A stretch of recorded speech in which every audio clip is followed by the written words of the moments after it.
శ్రీ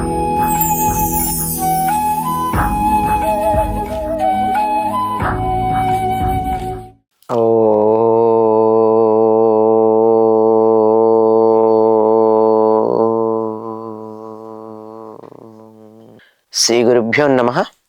శ్రీ మహాగణాధిపతయ నమః. శ్రీమాత్రే నమః. నీళాతుంగస్తనగిరితటీ సుప్తముద్బోధ్య కృష్ణం పారార్జ్యం స్వం శృతిశతశిరసిద్ధమధ్యాపయంతి స్వోచ్ఛిష్టాయాం స్రజినిగళితం యా బలాత్కృత్య భుంక్తే గోదా తస్యై నమ ఇదమిదం భూయ ఏవాస్తు భూయః. శ్రీ భూనీలా సమేత గోదారంగనాథ స్వామినే నమః. కర్కటే పూర్వ ఫల్గుణ్యాం తులసీకాననోద్భవాం పాండ్యే విశ్వంభరాం గోదాం వందే శ్రీరంగనాయకీ. తన చెరులతో కలిసి కృష్ణుని నిద్రలేపి తమ వ్రతానికి ఫలంగా ఏం కావాలో చిట్ట చివరిగా చెప్పుకుంటున్నారు. తమ వ్రత ఫలం పర అనే వాయిద్యం అడుగుతున్నట్టుగా చెప్పి దానికి అసలైనటువంటి అర్థం పరలోకం అనే భావన ఉన్నా ఏం కావాలో ఇహలోకంలో ఏం కావాలో కూడా చెప్తున్నారు. కానీ అవన్నీ కూడా ఇహలోకంలో కావాలని అడిగినటువంటివన్నీ కూడా తాము కృష్ణుణ్ణి చేరడానికి సహకరించేవి మాత్రమే. కూడారై వెల్లుం సీర్ గోవిందా ఉండన్నై పాడి పഴை கொண்டு யாம் பெரு சம்மானம் வாடு புகழும் பரிசினால் நன்றா கச்சூடகமே தோள்வளையே தோடே செவிப்பூவே பாடகமே என்ற நெய்ய பல்கலனும் யாமணி ஓம் ஆடையுடுப்போம் அதன் பின்னே பால் சோர் மூடனை பெய்து முழங்கை வழிவார கூடி இருந்து కుళిర్రిందోరెంబావాయ్. ఏమంటుంది? కూడనివా శత్రువులను జయించెడి, తమతో కూడని శత్రువులని జయించెడి కళ్యాణ గుణ సంపద గల గోవిందా, నిన్ను కీర్తించి వ్రత సాధనమైన పర అనే వాయిద్యాన్ని పొందదలిచిన ఘన సన్మానము లోకులందరూ పొగిడే తీరులో ఉండాలి. అది ఆవిడ చెప్పిన మాట. కూడని వారిని కూడా కూడేటట్టుగా చేయగలుగుతాం. ఈ పాసురం చాలా ప్రముఖమైనదిగా చెప్పుకుంటూ ఉంటారు. దీనికి ప్రత్యేకంగా ఈనాడు పొన్నాకులలో పరమాన్నం చేసి నివేదన చేసి ఆ తర్వాత గోదాదేవి పూజ అయ్యాక ఉదయం తప్పనిసరిగా బాలభోగం నివేదన చేస్తారు కదా. ఆ చేసేటప్పుడు దాంట్లో ఈరోజు పరమాన్నం పొన్నాకుల్లో పెడతారు. ఇది చాలా విశిష్టమైనటువంటి పాసురంగా భావిస్తారు. దీన్ని అనేక మార్లు అనుసంధానం చేసుకుంటూ ఉంటారు. ప్రతిరోజు కూడా ఈ పాసురాన్ని ఏ రోజుకు ఆ రోజు చేసుకునేదే కాక ప్రతిరోజు చేస్తారు. ఇది మొత్తం చదివేటప్పుడు కూడా దీన్ని 2 సార్లన్నా కనీసం అనుసంధానం చేసుకోవాలని చెప్తారు. దాంట్లో ఉన్నటువంటి విశేషం అది. వ్రత ఫలం ఏ విధంగా కావాలని కోరుకుంటున్నారు. కూడారై వెల్లుం సీర్ గోవింద, కూడనటువంటి వారందరినీ కూడా నీ గుణాల వల్ల కళ్యాణ గుణాలు కలిగినటువంటి వాడివి గనక నువ్వు వాళ్ళందరినీ కూడా దగ్గరికి తీసుకుంటావు. కూడని వారిని కూడా, అంటే కూడటం అంటే ఇక్కడ ఏంటి, తమతో కలిసి రాని వాళ్ళు. మనమంతా మనం కలిసి అనే అర్థంలో కూడటం అనే పదం వాడతాం. అలా కూడి మనం అందరం కలిసి చేద్దాం అనుకుంటే కొంతమంది కలిసి రారు. ఆ కలిసి రానేటువంటి వాళ్ళు కూడా 4 రకాలుగా ఉన్నారు అని చెప్తారు. ఒకళ్ళు ఏమిటంటే, పరమాత్ముడు చాలా గొప్పవాడు, నేను చాలా నీచ స్థితిలో ఉన్నాను, అమ్మో ఆయన్ని నేను సేవించుకోగలనా అనుకుంటారట. నువ్వు చాలా ఉత్తముడివి, నేను ఎప్పుడు పాపిని అనుకుంటారు. ఇలా అనుకోవడం అన్నది చాలా తప్పు అని చెప్తారు సంప్రదాయంలో. పూజ అంతా చేసిన తరువాత పాపోహం పాపకర్మాణం అంటారు. ఎందుకండి? పాపకర్మ చేశామా? ఇప్పటి వరకు చేసినటువంటి పూజ పుణ్యకర్మే గాని పాపకర్మ కాదు కదా. నేను పాపినా కాదు కదా. పూజ చేసేటప్పుడు మన అవయవాలన్నింటిలోనూ కూడా భగవత్ చైతన్యాన్ని ఆవాహన చేసుకుంటాం. అంగన్యాస కరన్యాసాలలో భగవత్ శక్తిని మన శరీరంలో న్యాసం చేసుకుంటాం. అంతా చేసుకున్న తర్వాత నేను పాపిని అనుకోవడం ఏమిటి? తప్పు కదా. అంటే మనం పాపి అన్నప్పుడు అందులో పాపి ఎవరు? నా శరీరంలో మొత్తం అంతా భగవంతుడిని న్యాసం చేసుకుంటాం. ఆ ఒక్కొక్క బీజాక్షరం చెప్పి అంగుష్టాభ్యాం నమః, తర్జనీభ్యాం నమః అవన్నీ చెప్పుకుంటాం. ఇవన్నీ చెప్పి వీటన్నింటిలోనూ భగవత్ చైతన్యాన్ని మనం ఆవాహన చేసుకున్నాక పూజ అంత అయ్యాకనే పాపిని అని చెప్పుకోవడం ఏం సరైనటువంటి పద్ధతి? ఈ పద్ధతి కొంతమంది మనసులకి ఎక్కిపోతుంది. ఎక్కిపోయి దైవానికి దగ్గరగా వెళ్ళలేము అని అనుకుంటారు. నేను పాపిని గనక దేవుడి దగ్గరికి వెళ్ళే అధికారం లేదు, వెళ్ళలేను అని దూరంగానే ఉంటారు. ఆ విధంగా ఉండి దగ్గరికి రాకుండా ఉన్నటువంటి వాళ్ళు కూడని వాళ్ళల్లో ఒక తరగతి. ఇంకొకళ్ళు ఏమనుకుంటారంటే స్వామి మీద ప్రణయ కోపంతో విముఖులైన వాళ్ళు గోపికలు. కనపడలేదని కోపం తెచ్చుకోవాలా? ఎప్పుడు అలుగుతూనే ఉంటారుగా. వాళ్ళందరిలో ప్రధానరాలైనటువంటి ఆవిడ రాధాదేవి, అష్టమహిషుల్లో ప్రధానరాలైనటువంటి అంటే అలకల్లో ప్రధానమైనటువంటిది సత్యభామాదేవి. వీరు మాట్లాడితే అలుగుతూ ఉంటారు.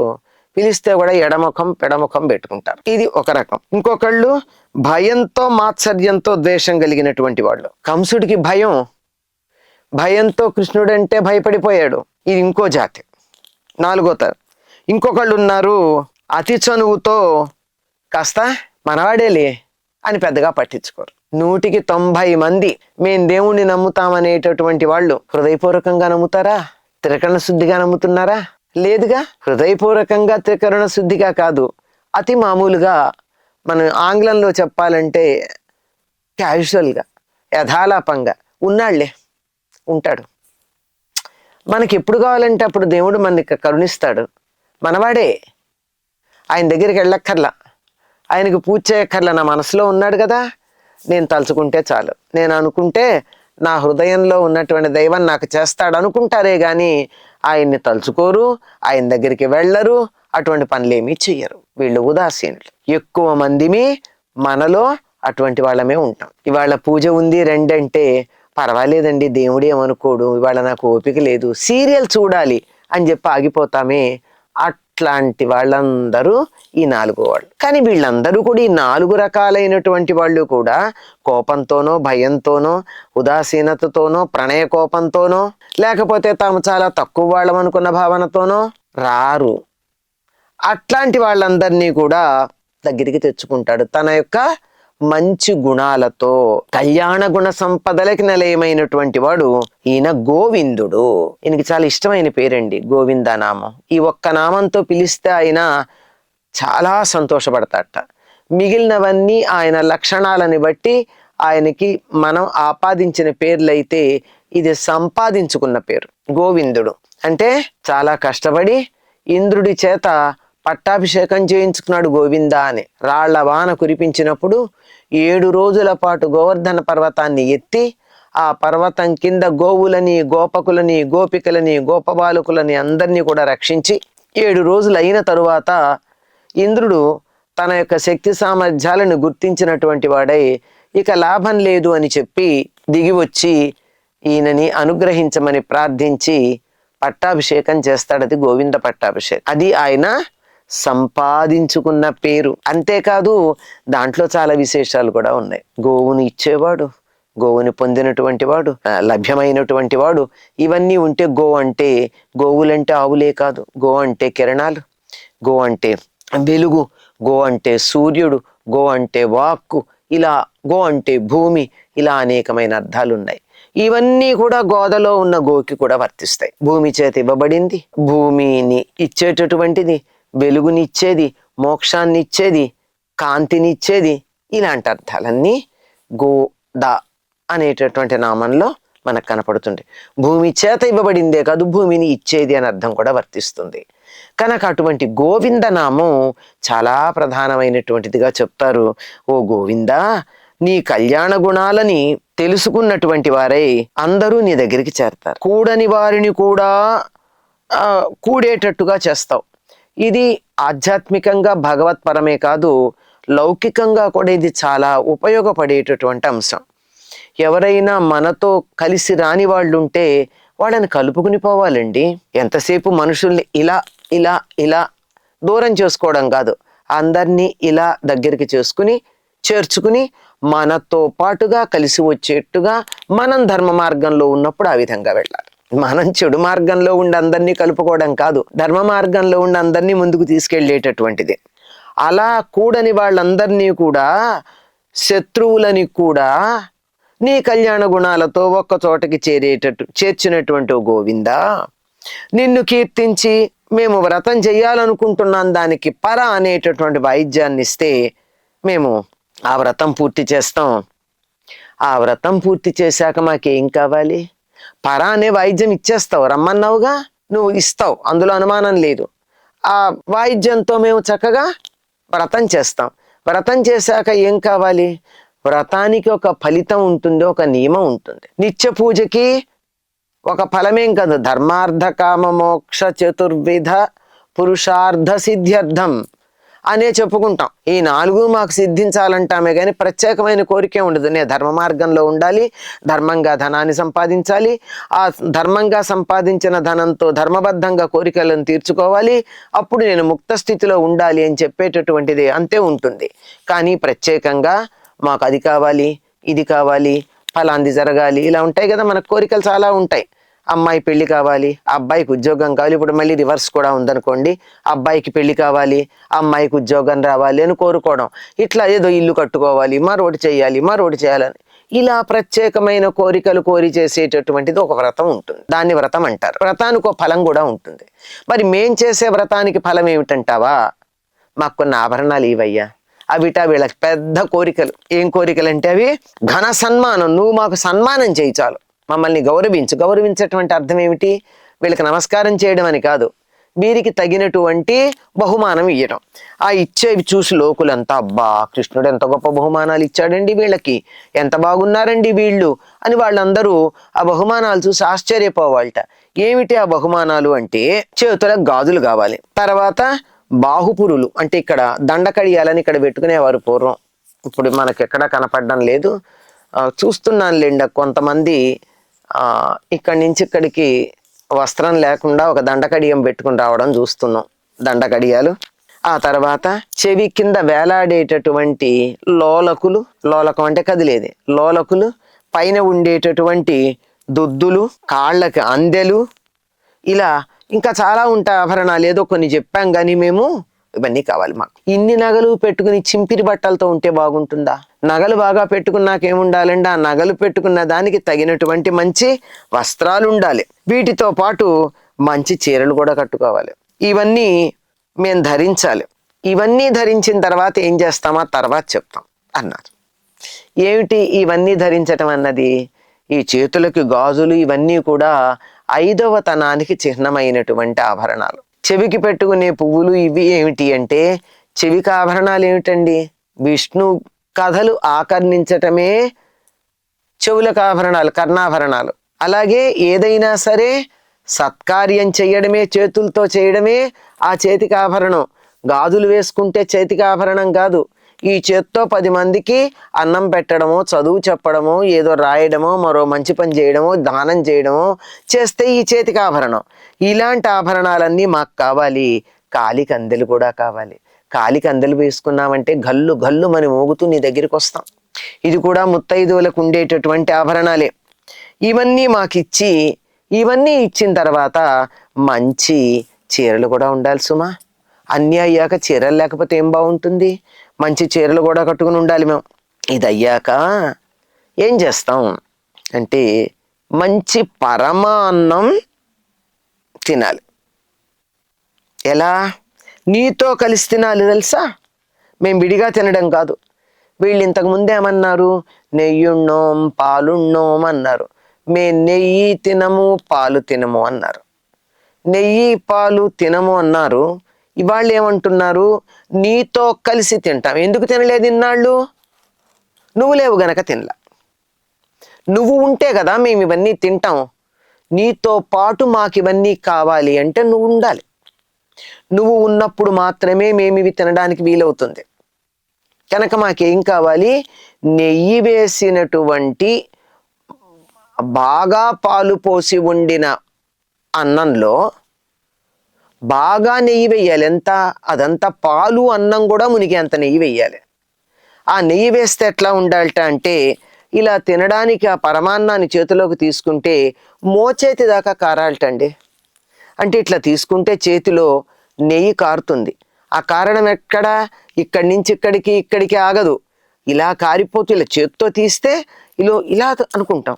ఆ చేత్తో ఇలా తీసుకుంటే ఎంత నెయ్యి అంటే, ఆ నెయ్యి ఇటు నుంచి ఇటు, ఇటు నుంచి ఇటు, ఇటు తుడుస్తుంటే ఇటు, ఇటు తుడుస్తుంటే ఇటు వస్తుంది. మరి ఎడం చేత్తో వాడరు కదండి. మనకి చూపించడానికి ఎడం చేయి చూపించాను కానీ తినేటప్పుడు ఎడం చేయి పెడతారా? పెట్టరు కదా. ఆ తినడానికి ఇలా తీసుకుని నోట్లో పెట్టుకుందామని చూస్తే ఇక్కడి నుంచి నెయ్యి కారి మోచేతి కింద నుంచి కారుతూ ఉండాలట. మోచేతి నుంచి నెయ్యి కారేటట్టుగా నీతో కూర్చుని చల్లగా హాయిగా మేము భుజించాలనుకుంటున్నాం. ఇది మా వ్రతఫలం. ఏమిటా వ్రతఫలం? అలంకారాలు చేసుకోవాలి. ఇన్నాళ్ళు వాళ్ళు అలంకారాలు చేసుకోలేదు. అంటే 2వ పాసురంలో వ్రత నియమాలు చెప్పేటప్పుడు ఆవిడ ఏం చెప్పింది? మేము కంటికి కాటికి పెట్టుకోము, పూలు పెట్టుకోము, ఇలాంటివి చెప్పింది. అంతేకాదు అలంకారాలు కూడా చేసుకోలేదు కాబోలు. మొదటి పాసురంలోనేమో బాగా అలంకారాలు కలిగినటువంటి నగలు పెట్టుకున్నటువంటి గొల్లపల్లెలో ఉన్న పడుచుల్లారా అని సంబోధించింది. ఈమె తాను పెట్టుకోలేదేమో. ఏ విధంగా అయితే పువ్వులు కాటుగా వర్జించిందో తిలకమైతే తప్పనిసరి పెట్టుకుని తీరవలసిందే. పైగా ఆవిడ పొడుగు బొట్టు పెట్టుకుంది. ఎక్కడి నుంచి? ఆజ్ఞాచక్రం నుంచి బయలుదేరింది ఆ బొట్టు. ఇలా వెళ్ళి పైదాకా వెళ్ళింది. అంటే దరిదాపుల్లో సహస్రారం దాకా. ఇక్కడ దాకా వెడితే సహస్రారం అనుకుంటాం. సహస్రారం పైనుంచి చూస్తే ఇక్కడ ఉంది కానీ దాని స్థానం ఇక్కడి నుంచి చూస్తే వెనక్కు ఉంటుంది. అక్కడి వరకు వెళ్ళేటటువంటి ఇంకా మధ్యలో ఉన్నాయనుకోండి, అవన్నీ వాటినన్నిటినీ స్పృశించుకుంటూ ఇలా పైకి వెళ్ళేది. అటువంటి బొట్టు పెట్టుకుంది ఆవిడ. ఎందుకంటే అది తప్పనిసరి. తిలకం లేనిదే పూజ పనికిరాదు. ముఖాన బొట్టు లేకపోతే పూజ చేసుకోవడానికి వీల్లేదు కనుక బొట్టు పెట్టుకుంది. పువ్వులు కాటుక అంటారా? వ్రతనియమంగా వదిలేసింది. మనం కూడా చూస్తూ ఉంటాం. ఏదో ఒక కోరిక తీరాలి అంటే ఒక దేవుడికి మొక్కుకుని ఆ కోరిక తీరేదాకా ఫలానా పదార్థం తినను, ఏదో తీపి తినను, లేదా మరొకటి తినను అని మొక్కుకుంటాం. కోరిక తీరాక మళ్ళీ మామూలుగా తింటాం. వీళ్ళు అలంకారాలు వదిలేశారు, ఆహారంలోనూ నియమాలు పెట్టుకున్నారు. అలంకారంలోనేమో కాటుకాను పువ్వులు పెట్టుకోమన్నారు, ఆహారంలో నెయ్యి పాలు తీసుకోమన్నారు. కానీ మాకు ఎప్పుడు తీసుకుంటామో తెలుసా? నీతో కలిసి తీసుకుంటాం. వ్రతం ఫలించింది అన్నప్పుడు తీసుకుంటాం. నగలు కూడా పెట్టుకోమనేమో అనుకునే ఉండుంటారు. అందుకే నీ చేత్తో నువ్వు నగలు మేము పెట్టుకుంటాం. ఎంత కష్టపడి మీరు వ్రతం చేశారు.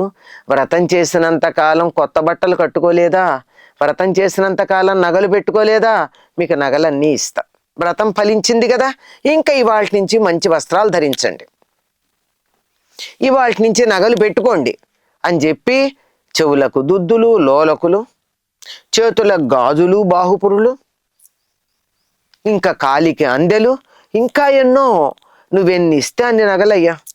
మేం మామూలుగా పెట్టుకునేవాళ్ళం, నువ్వు ఇచ్చినన్ని ఇప్పుడు మేము పెట్టుకుంటాం. ఇవన్నీ ఈ ఆభరణాలన్నీ ఇస్తే ఈ వ్రతం చేస్తే మాకు ఎన్ని నగలు వచ్చాయో చూసారా అని అందరికీ మేము చూపించుకోవాలి ఈ నగల్ని. నువ్వు మాకు చేసే సన్మానానికి అందరూ ఆశ్చర్యపోవాలి. దానితో పాటుగా నువ్వు మాకు మంచి నగలు పెట్టుకుంటే వాటికి తగినటువంటి మంచి చీరలు కూడా ఇవ్వాలి. ఇవన్నీ ధరించినటువంటి మేము చక్కగా పాలు అన్నం మునిగేటట్టుగా ఉన్న పరమాన్నాన్ని నీతో కలిసి భుజించాలి. అది మా వ్రతం యొక్క ఫలం. ఈ ఫలం మాకు ఇస్తావనుకుంటున్నాము అన్నారు. అంటే వ్రత ఫలం గురించి చెప్పబడింది కనుక ఈ పాసురం చాలా ప్రముఖమైనదిగా చెప్పబడింది. తప్పనిసరిగా ఈ పాసురం ఉన్న రోజునంటే ధనుర్మాసం ప్రారంభించిన 27వ రోజున ఇంట్లో కూడా అందరూ పాలతో, ఆవు పాలతో పరమాన్నాన్ని నెయ్యి ఎక్కువగా వేస్ట్ చేస్తారండి. ఇంకొకటి, మొదటి 15 రోజులు ధనుర్మాసంలో పాలని పెరుగుని వాడరు నివేదనకి. అంటే పరమాన్నం కానీ దధ్యోదనం కానీ వాడరు, చెయ్యరు. తరువాతి రోజుల్లో అంటే కొంతవరకు సాధన అయింది గనక నియమం అంతవరకే. మేము తినమని చెప్పింది కదా గోదాదేవి. పైగా ఆవిడ ఆలయంలో స్వామికి నివేదన చేసినటువంటి ప్రసాదం మాత్రమే తినడం అనే నియమం పెట్టుకుంది కనుక ఈవిడ మేము తినము అని చెప్పింది. ఆలయంలో నివేదన చేశారో లేదో మనకి తెలియదు. ఆవిడ చేస్తుంటే ఆ రోజు తినేది కాదేమో. ఈవిడ కాదుగా వంట చేసేది, నివేదన చేసేది. విష్ణు చిత్తుల వారు ఈవిడ తల్లి, వారు కదా చేసేది. అంచేత మరి ఏం చేశారో తెలియదు. మనం నివేదన చేసేటప్పుడు ఆవిడ నియమాన్ని భంగం చేయకూడదు కనుక మొదటి 15 రోజులు చేయరు. ఇక్కడి నుంచి మొదలుపెట్టి చెయ్యవచ్చు, నివేదన పెట్టవచ్చు. కానీ ఈరోజు మాత్రం ప్రత్యేకంగా వ్రత ఫలం మాకు జరగాలి అని కోరుకుంది గనక ఇవన్నీ చేసింది. ఇక్కడ ఇంకొక సంగతి కూడా చెప్పాలి. భగవద్ రామానుజులు గోదాదేవిని తన సోదరిగా భావించారు. గోదాదేవి ధనుర్మాసం చివరి రోజున వ్రతం ఇంకా పూర్తయి ఆవిడ ఉద్యాపన చెయ్యనే లేదు. భోగినాడు రంగనాథుడిలో లీనమైపోయింది. మరి మొక్కుకుంది కదా నివేదన చేస్తానని, గంగాళాలతో నివేదన చేస్తాను పరమాన్నాన్ని అని మొక్కుకుంది. మరి నివేదన చెయ్యకుండానే, ఉద్యాపన చేయకుండానే ఆవిడికి వ్రతఫలం లభించింది. ఆవిడ రంగనాథుడిలో లయమైపోయింది. మరి ఎలా వ్రతం పూర్తవలేదు కదా. అందుకని ఆమెను తన సోదరిగా భావించినటువంటి భగవద్ రామానుజులు ఆ కోరికను తీర్చారు. ఆ కోరిక కాదు, ఆమెను తన సోదరిగా భావించినటువంటి భగవద్ రామానుజులు ఆ మొక్కు తీర్చారు. ఆవిడ గంగాళాలతో ఇస్తానంది. ఎన్ని గంగాళాలు మొక్కుకుందో తెలియదు. అందుకని వారు అనేకమైనటువంటి గంగాళాల నిండా మంచి ఆవు పాలతో తయారు చేసినటువంటి పరమాన్నాన్ని తయారు చేయించి, ఆవు పాలతో చేసిందేనా, దాని నిండా నెయ్యి, ఇలా నెయ్యి ఓడుతూ ముట్టుకుంటే ఇలా చేత్తో తీస్తే చాలు మోచేతుల నుంచి కారేటట్టుగా అత్యధికమైనటువంటి నెయ్యి వేసి పరమాన్నాన్ని తయారు చేసి గంగాళాలతో నివేదన చేశారు అని చెప్తారు. అందుకే ఇప్పటికీ శ్రీ వైష్ణవుల ఆలయాల్లో ముఖ్యంగా ధనుర్మాస సమయంలో నివేదన చేసే పదార్థాన్ని గంగాళాల్లో నివేదన చేస్తారు. గంగాళాలంటే ఇంత పెద్ద పాత్ర ఉంటుంది, పట్టుకోవడానికి 2 చెవులు ఉంటాయి వాటికి. ఇట్లా ఈ 2 చెవులతోనూ పట్టుకొచ్చి అక్కడ పెడతారు. అంటే అంత పెద్దది, ఎంతో మంది. ఎందుకంటే ఆ 2 చెవుల్లోనూ ఒక పెద్ద దూలం పెట్టి ఇటు అటు భక్తులు మోసుకొస్తే దాన్ని అక్కడ తీసుకొచ్చి అక్కడ పెట్టి దాంతో ఉన్నటువంటి పదార్థాన్ని నివేదన చేస్తారు. అటువంటి మొక్కుకున్నది ఆ ఫలితం కావాలని కోరుకుంటున్నామయ్యా అని అడిగింది. మనం నివేదన చేస్తున్నాం కానీ ఆనాడు ఆవిడ తినలేదు. మేము కోరుకుంటున్నాం అన్నదే కానీ కోరిక తీర్చాడా తెలియలేదుగా. ఆ కోరిక రంగనాథుల్లో ఆవిడ లీనమైపోవడంతో ఆ కోరిక కూడా అందులో లయమైపోయింది. దాన్ని తీర్చినటువంటి వారు భగవద్ రామానుజులు. స్వచ్చిష్టమాలికా బంధ గంధ బంధురజిష్ణవే విష్ణు చిత్తతనూజాయై గోదాయై నిత్యమంగళం. నిత్యభూషా నిగమ శిరసా నిస్సమోత్తుంగ వార్తా కాంతో యస్యాక్కచ బిలిలితై కామకోమాల్యరత్నైః సూక్త్యా యస్యా సుభగయా సుప్రభాతా ధరిత్రీ సైషా దేవీ సకల జననీ సించతాం మామపాంగైః. మాతా చేత్ తులసీ పితా యది తవ శ్రీ విష్ణు చిత్తో మహాన్ భ్రాతా చేద్యతి శేఖర ప్రియతమ శ్రీరంగధామా యది జ్ఞాతారస్తనయాస్తదుక్తి సరసస్తన్యేన సంబద్ధితాః గోదాదేవి కథంతమన్యమనిశం సాధారణా శ్రీరసీ. స్వస్తి.